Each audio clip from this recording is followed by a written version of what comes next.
हाँ जी, मैं हूँ ताहिर मलिक। अरशद शरीफ की जो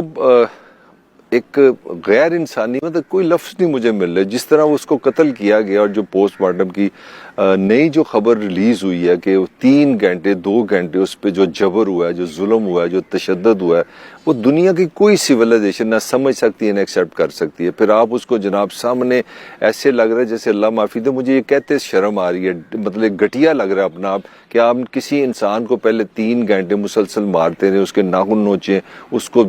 तशद्दुद करें, पता नहीं उसके साथ क्या क्या आपने अल्फाज यूज़ किए होंगे, किस कंडीशन में आप उसको ले गए होंगे जहाँ पे उसका बेचारे का ये हालत होगी होगी, वो दुआ कर रहा होगा कि मैं मर जाऊँ, मैं दुनिया से चला जाऊँ इस जबर से। तो फिर आपने आखिरकार उसके सामने, उसकी आंखों के सामने उसको किस तरह गोली मारी होगी और किस तरह वो तड़पा होगा, किस तरह मरा होगा। मैं जो इससे जो चीज़ शेयर करना चाह रहा हूँ, मेरे ख्याल में अरशद शरीफ तो दुनिया से चला गया। अब वो अच्छी ज़िंदगी गुजार के गया, वो बुरी ज़िंदगी गुजार के गया।